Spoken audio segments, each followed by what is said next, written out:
오늘 제목은 삶의 주어가 되라입니다. 오경 안에서 나누고 있는 희망 아이디어 시리즈 34번째 시간이고 민수기는 8번째 시간입니다. 최근에 이 민수기 설교를 하면서 배경은 좀 이런 겁니다. 광야 40년 동안 이스라엘 백성들이 생활하면서 거의 막바지에 이르렀을 때입니다. 이스라엘 백성은 이제 눈앞에 요단강만 건너면 그렇게 고대하던 약속의 땅에 발을 내디딜 수가 있습니다. 아주 막바지입니다. 그 요단강 건너기 직전에 요단강 동편에 그들이 서서 약속의 땅을 바라보고 있습니다. 그리고 이제 곧 강을 건너야 할 때입니다. 새로운 땅에 들어가기 이전에 새로운 땅에 들어가면 이전에 없었던 전무후무한 새로운 공동체를 그들이 세워야 될 사명을 그들은 가지고 있습니다. 그렇다면 하나님은 그들에게 무엇을 가장 먼저 중요하게 가르치셨을까요? 이제 들어가면 이전에 없던 새로운 제도와 새로운 문화와 새로운 생활 방식을 가진 새로운 공동체를 세워야 되는 사명을 가진 이들에게 하나님은 그들에게 그 직전에 무엇을 가르치셨을까요? 들어가서 싸워야 되는 무력을 사용하고 전쟁에서 이기는 방법을 가르치셨을까요? 아니면 자신들의 안위를 보호할 수 있는 성벽을 잘 쌓는 방법을 가르치셨을까요? 그들은 늘 유목민이고 양을 키우던 사람들이었는데 아니면 이제 땅에 정착하고 농사를 지어야 되는데 새로운 땅을 개간하고 제도를 세우는 그런 방법을 하나님은 그들에게 가르쳤을까요? 놀랍게도 하나님께서 그들에게 오늘 본문을 통해 가르치시는 것은 말을 책임지는 방법입니다. 입에서 나온 말을 책임지는 법입니다. 오늘 본문을 다시 읽어드리면 사람이 여호와께 서원하였거나 결심하고 서약하였으면 깨트리지 말고 그가 입으로 말한 대로 다 이행할 것이니라. 본문에는 서원과 서약 두 가지가 나옵니다. 왜 이것이 약속의 땅에 들어갈 백성에게 그토록 중요했을까요? 그들은 이집트의 노예로 살았었습니다. 아주 오랜 기간 동안 노예 시스템에 젖어 있는 사람들입니다. 노예 사회는 약속으로 움직이지 않습니다. 힘과 명령으로 움직이는 사회입니다. 명령하면 됩니다. 굳이 약속을 할 필요가 없습니다. 주인이 명령하면 노예는 따라야 합니다. 노예는 미래를 약속할 자유도 없고 약속한 미래를 책임질 권리도 없습니다. 그러나 이제 그 이집트와는 전혀 다른 새로운 사회를 그들은 세워야 했습니다. 힘 있는 사람이 약한 사람을 지배하는 사회가 아니라 하나님과 백성 사이에 맺은 언약에 기초한 약속에 기초한 자유로운 사회를 건설해야 했습니다. 언약 사회는 사람의 말이 존중받는 사회입니다. 하나님의 말씀을 경외하는 사회입니다. 말한 것을 믿을 수 있는 사회입니다. 그래서 하나님은 그 말의 책임을 가르치고 있습니다. 새로운 공동체를 세우는 최초의 재료는 신뢰이기 때문입니다. 서로의 말을 믿을 수 있어야 사회가 안전합니다. 신뢰가 있어야 공동체가 유지됩니다. 오늘 이 민수기 30장 2절 한 절을 가지고 두 가지의 말씀을 나누려고 합니다. 먼저 첫 번째로 말한 대로 사십시오. 인간은 이 말을 여러 방식으로 사용합니다. 먼저는 이미 있는 것을 설명해주고 묘사할 때 말을 사용합니다. 이를테면 비가 옵니다. 말을 통해 이 상황을 설명해 줍니다. 말이 없다면 어렵겠죠. 길이 막힙니다. 이 또한 상황을 설명해 주는 겁니다. 이미 있는 현실을 그려줍니다. 이미 일어났거나 지금 일어나고 있는 일을 언어로 옮겨 놓습니다. 이런 의미에서 말은 현실을 그려주는 그림과 같습니다. 그러나 본문은 말의 또 다른 능력을 우리에게 보여줍니다.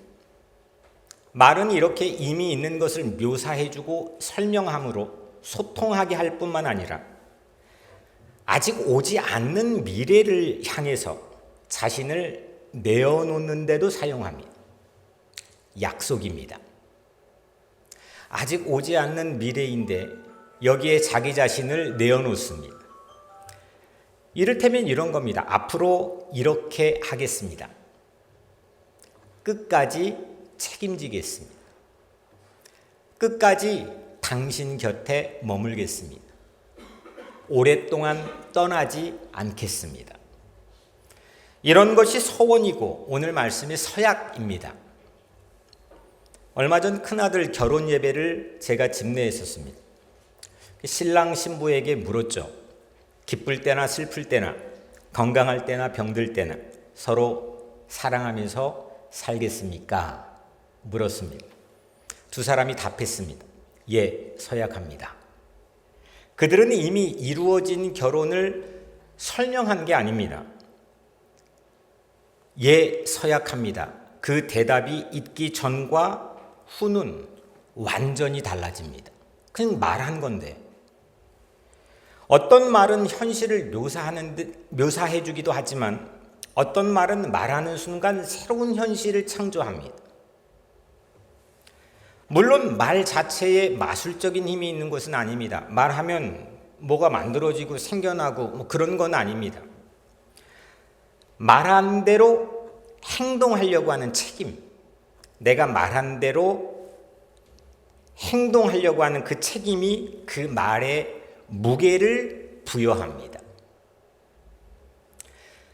서약은 미래를 마음대로 통제하려고 하는 말이 아니라 미래 속에서 내가 어떤 사람으로 살 것인지를 책임지는 말입니다.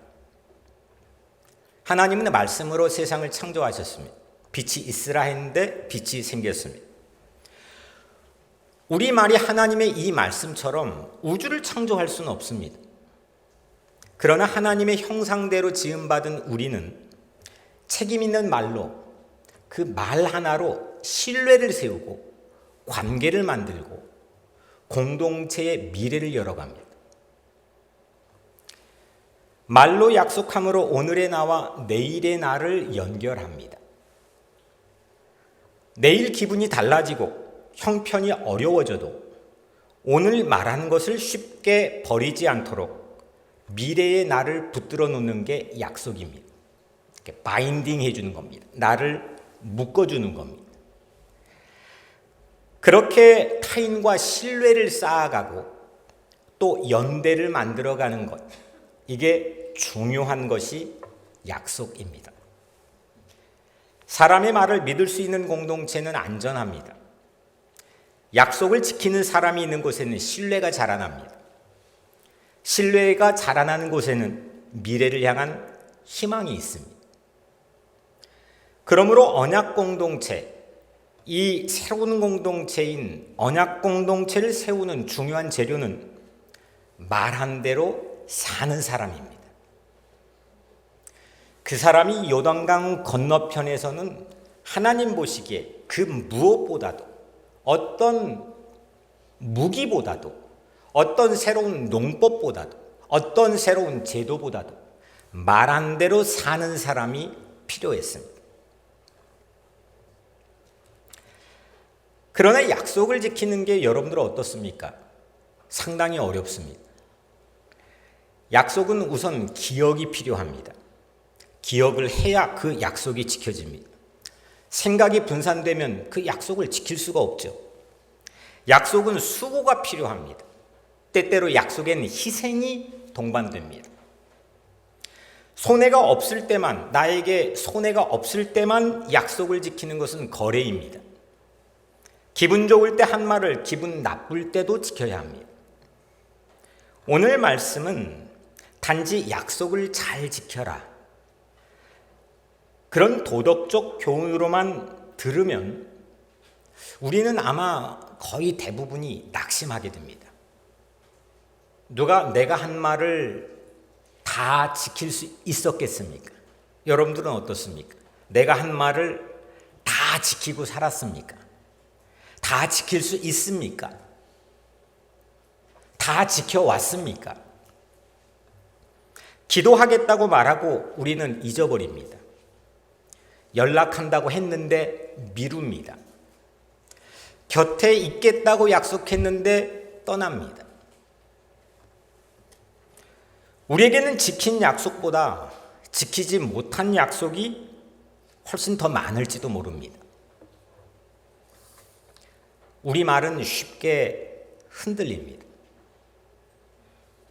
그러나 자신의 말씀을 한 번도 가볍게 여기지 않으신 분이 계십니다.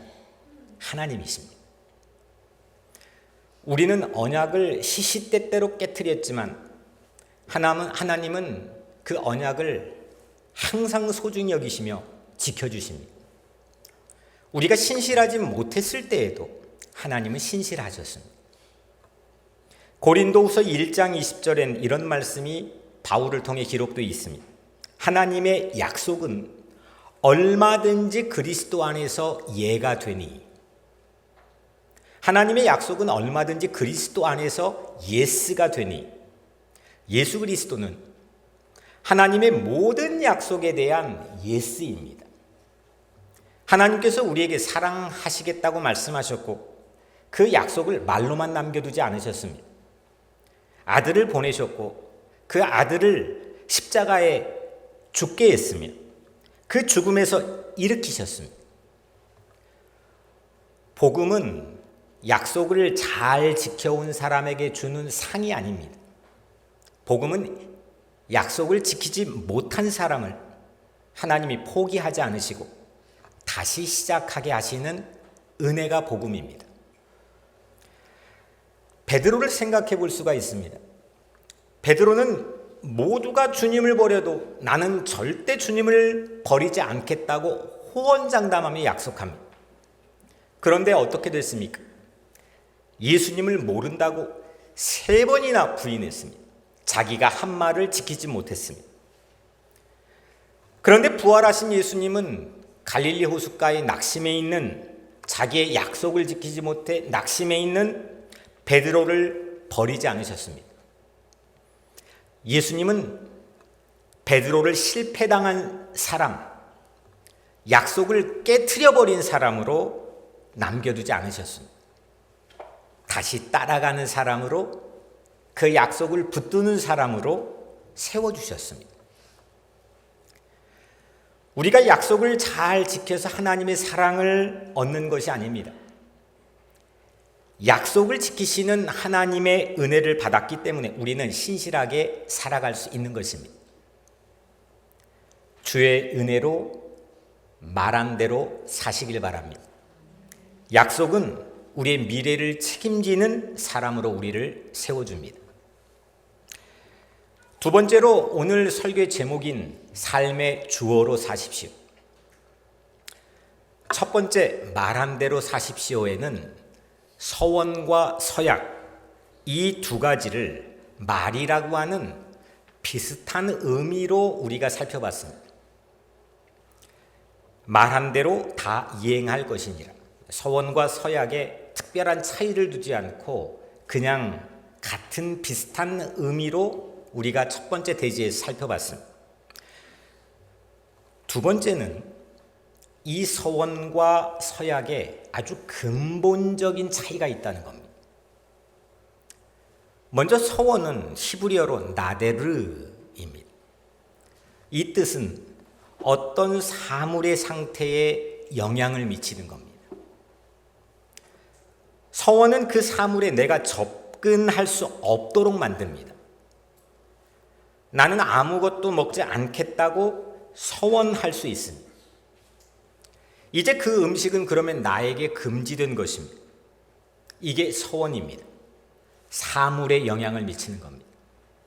반면에 서약은 히브리어로 쉐부아인데 이건 사물이 아니고 사람에게 영향을 미칩니다. 금지된 게 음식이 아니라 그것을 먹는 나입니다. 또 그것을 먹는 나의 행동입니다.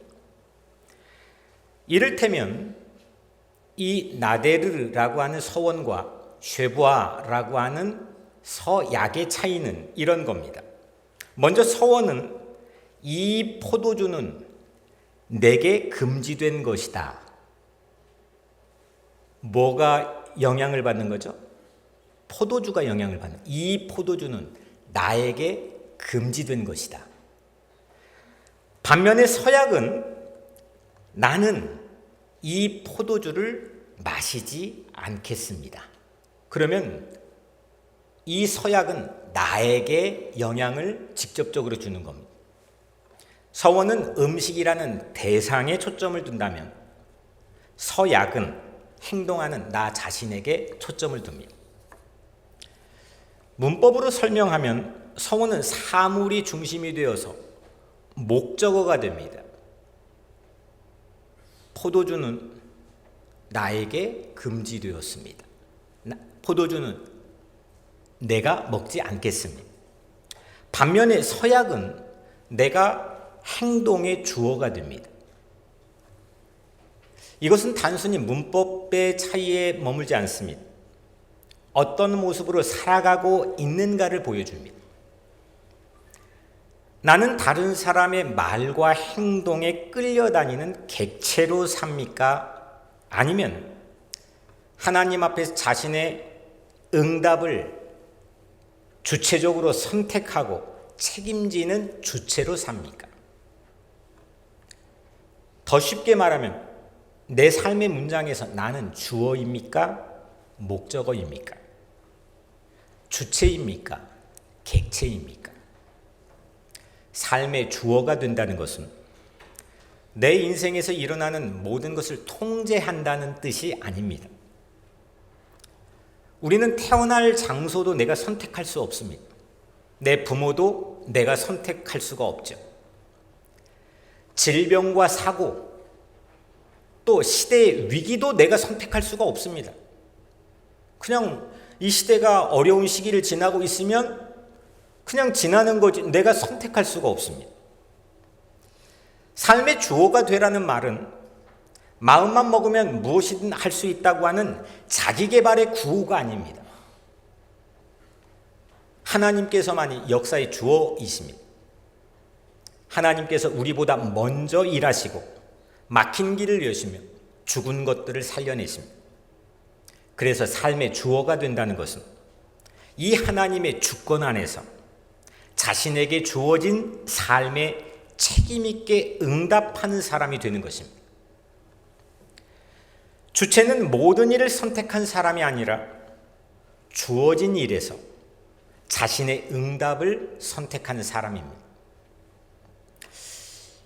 좀 이게 약간 난해한데 이 실제적인 예를 두 가지를 들어서 좀 더 구체적으로 살펴보겠습니다. 먼저는 요셉입니다. 요셉의 초기 생애를 보면 수동적인 동사가 계속 등장합니다.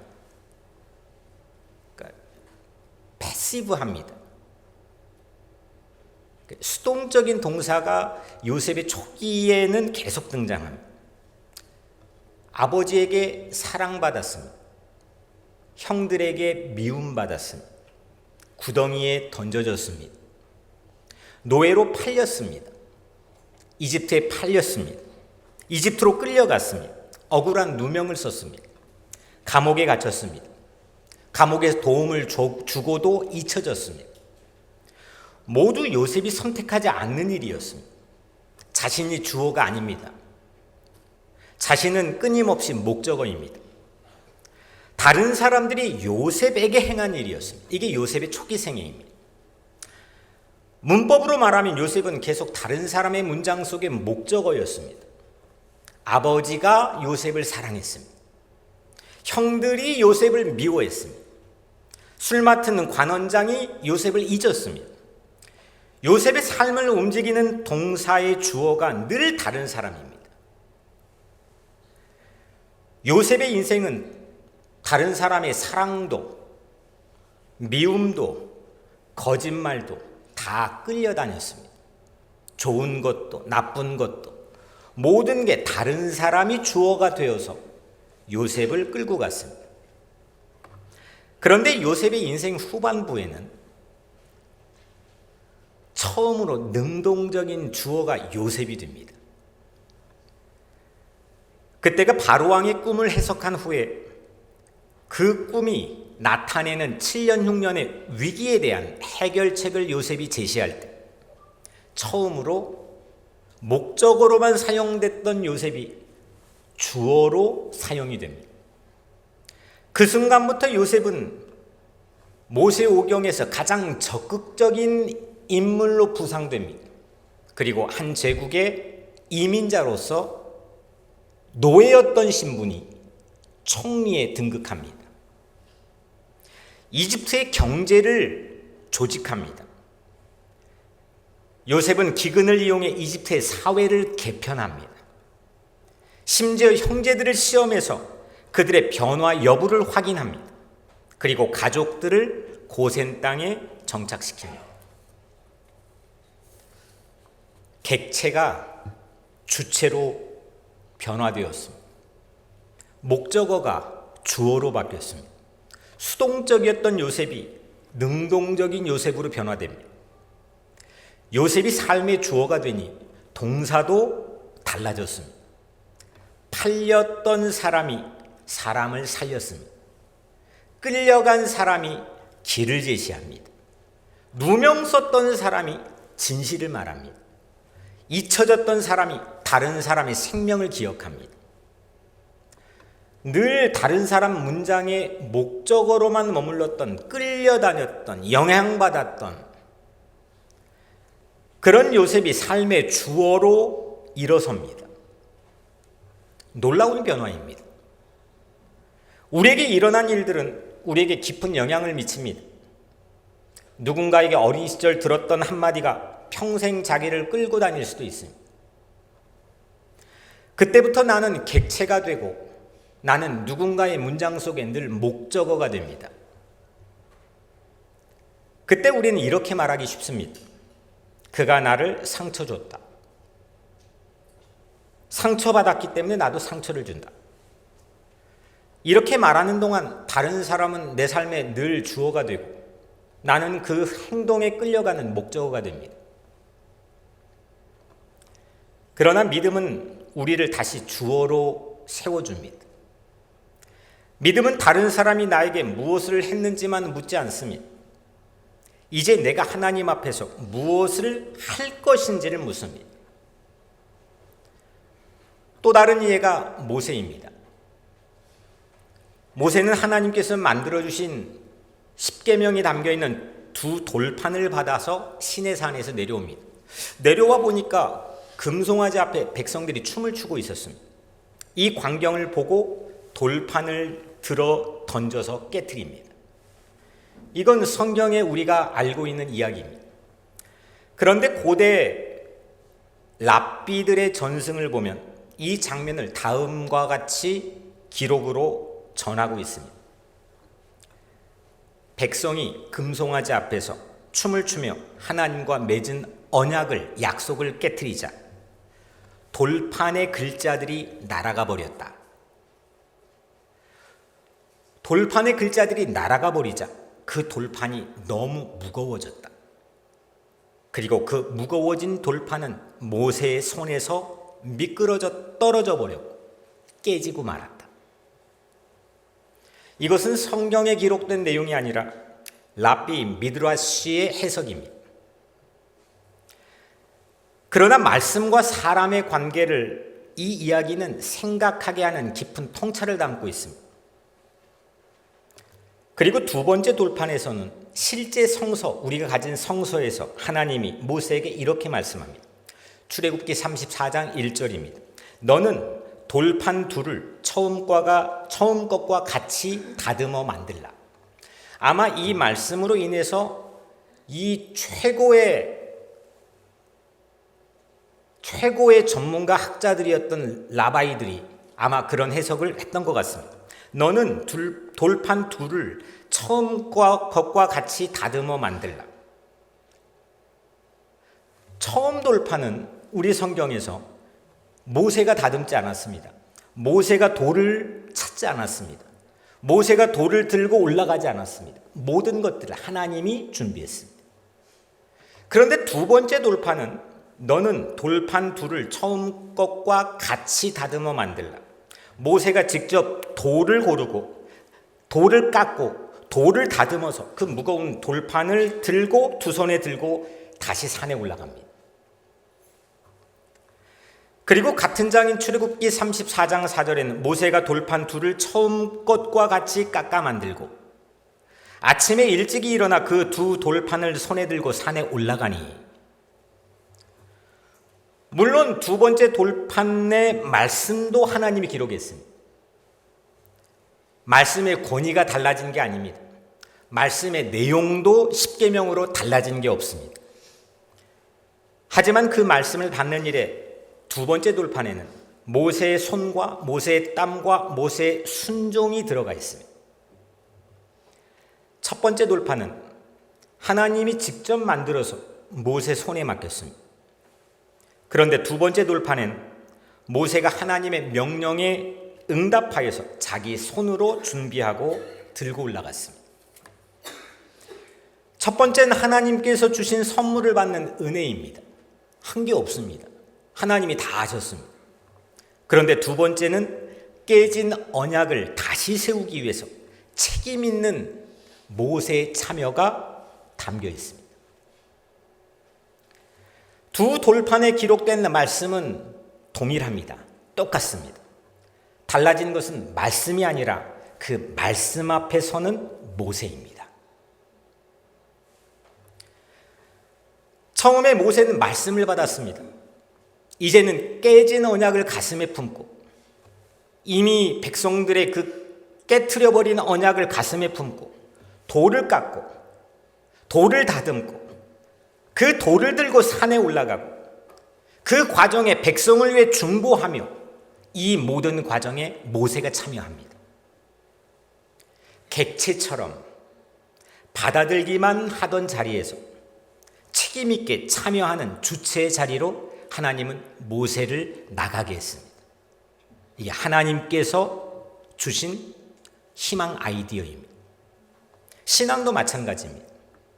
처음에는 부모가 날 교회로 데려왔습니다. 친구가 날 교회로 데려왔습니다.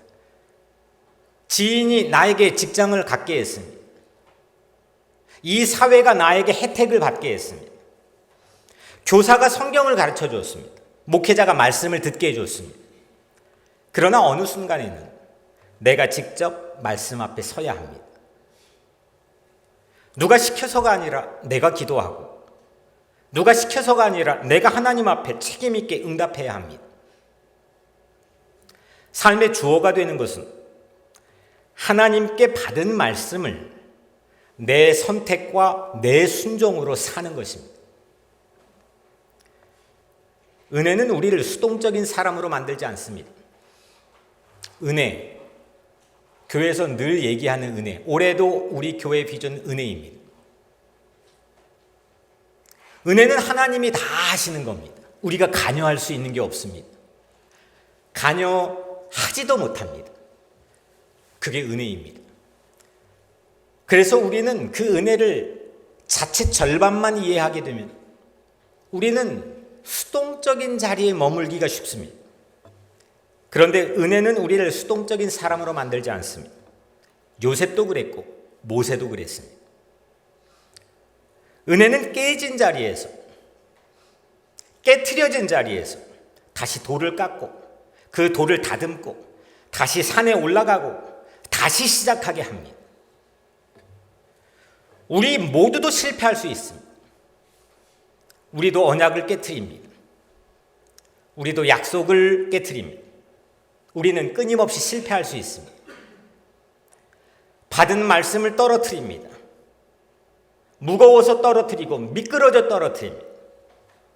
그리고 내 결심 앞에 끊임없이 무너집니다. 그러나 하나님은 그 깨진 돌판 앞에서 끝내지 않았습니다. 다시 말씀하십니다. 모세처럼, 요셉처럼 우리를 목적어에 머물게 하지 않습니다. 우리를 삶의 주어로 살게, 주체로 살 수 있도록 우리를 세워주십니다. 첫 번째 돌판은 깨졌지만 하나님의 말씀은 깨지지 않았습니다. 모세가 다시 돌을 깎고 산에 올라갔을 때 하나님은 그 위에 다시 미래를 써줬습니다. 하나님이 말하셔서 그 말이 활자가 되고 그 활자는 그들의 새로운 공동체, 강 건너 새로운 공동체를 이루는 가장 근본적인 헌법인 십계명이 되었습니다. 삶의 주어는 한 번도 실패하지 않는 사람이 아닙니다. 실패한 자리에서 하나님의 말씀을 붙들고 다시 돌을 깎고 그 돌을 들고 일어서는 사람, 그것이 삶의 주어로 사는 사람입니다. 우리는 더 깊은 곳을 한 예로 마지막 보려고 합니다. 예수 그리스도의 십자가입니다. 세상 권력은 예수를 붙잡았습니다. 예수를 목적어로 삼았습니다. 대상으로 삼았습니다. 예수를 조롱했습니다. 예수를 때렸습니다. 예수를 체포했습니다. 예수를 십자가에 못 박았습니다. 겉으로 보면 예수님은 인간의 폭력에 끌려다니는 객체처럼 보입니다. 예수님은 목적으로 서 계시는 것처럼 보입니다. 가룟 유다는 예수를 팔았습니다. 제사장들은 예수를 기소했습니다. 빌라도는 예수를 군중에 넘겼습니다. 군인들은 예수를 십자가에 못 박았습니다. 모두 예수 목적어입니다. 그런데 예수님은 그 폭력이 자신의 마지막 행동을 결정하게 하지 않았습니다. 아버지여, 저들을 사하여 주옵소서. 버림받는 순간에 예수는 주어가 되셔서 원수를 용서했습니다. 예수님에게 죽음이라는 동사를 세상은 강요했지만 예수님은 죽음을 사랑과 용서와 구원의 능동태로 바꾸셨습니다. 그리고 하나님께서는 죽음의 문장 끝에 부활하다라는 새로운 동사를 쓰셨습니다. 이것이 복음입니다. 삶의 주어가 되는 것은 거대한 일을 해내는 것이 아닙니다. 하나님 앞에서 오늘 내가 선택할 수 있는 하나의 동사를 시작하는 것입니다. 실패와 질병과 상처가 우리의 마지막 동사를 결정하게 하지 마십시오. 끊임없이 우리의 삶이 무언가에 끌려다니는 목적어, 대상과 객체로 머물지 마십시오. 은혜는 우리의 문장을 바꿉니다. 나는 버림받았습니다. 나는 버림받았습니다. 이 문장 뒤에 그러나 나는 다른 사람을 버리지 않겠습니다. 쓰게 합니다. 나는 상처받았습니다. 이 문장 뒤에 그러나 나는 상처를 대물림하지 않겠습니다. 라고 쓰게 합니다. 광야의 끝에 서 있는 이스라엘에게 430년 동안 노예로 살고 거의 매너리즘에 빠져 있는 그들이 40년 동안 황량한 광야에서 방황하다가 그 자기들의 역사의 끝 문장이라고 생각하는 바로 그 지점에서 하나님께서는 그들에게 말씀합니다. 새로운 땅에 들어가려면, 새로운 지역에 들어가려면, 새로운 범주에 넘어가 보려면 새로운 건물만 필요한 것이 아니다. 새로운 제도만 필요한 것이 아니다. 새로운 시스템만 필요한 것이 아니다. 믿을 수 있는 사람이 필요하다. 말을 가볍게 여기지 않는 사람이 필요하다. 다른 사람의 행동에 끌려다니지 않고 하나님 앞에 자신의 행동을 책임지는 주체가 필요하다. 말한 대로 사십시오. 그러나 약속을 지켜 하나님의 사랑을 얻으려 하지 마십시오. 약속을 지키시는 하나님의 은혜를 받아서 신실하게 사십시오. 삶의 주어로 사십시오.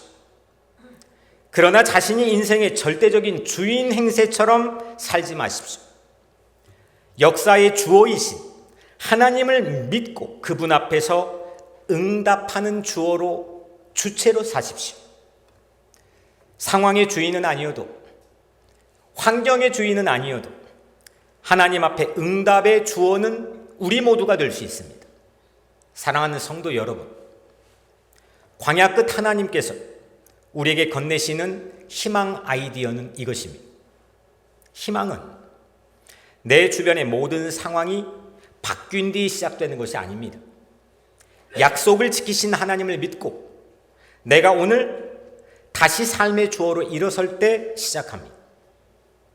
오늘의 내가 내일의 나를 붙드십시오.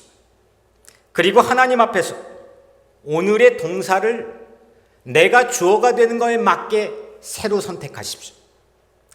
말한 대로 사십시오. 삶의 주어로 사십시오. 약속을 지키신 하나님께서 여러분들 모두를 통하여 희망의 미래를 열어가시기를 주의 이름으로 간절히 축원합니다. 기도하겠습니다.